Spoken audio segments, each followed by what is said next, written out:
आपल्याला सगळ्यांना माहिती आहे की आपल्या व्हिटॅमिन डी, B12च्या लेवल्स खूप कमी असतात. तर व्हिटॅमिन डी साठी तुम्ही खूप लो फॅट मिल्क घेताय का? किंवा अंड खातोय, पण आपण त्यातलं बल्क नाही खाते, फक्त आपण त्याचं व्हाईटच खातोय का? आपल्या जेवणातून तेलाचं प्रमाण खूप कमी केलेलं आहे. तेलकट काही खातच नाहीये, कारण वजन कमी करायचं आपल्याला, कोलेस्ट्रॉल कमी करायचा म्हणून असे बरेच लोक प्रयोग करतात. पण एक लक्षात घ्या, व्हिटॅमिन डी हे फॅट सोल्युबल आहे. बरोबर आहे? त्याच्यामुळे काही प्रमाणात का होईना आपल्या शरीरात फॅट्स हे जायलाच पाहिजे, चरबी ही जायलाच पाहिजे, तेल हे खायलाच पाहिजे. ते मग तडक्यामध्ये असेल, फोडणीमध्ये असेल, हे तेल खाणं खूप गरजेचं आहे.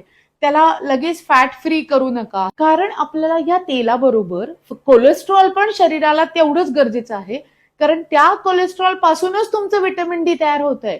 केमिकल सिंथेसिस जे होतं ते कोलेस्ट्रॉल पासून बरेचसे हॉर्मोन्स तयार होत आहेत.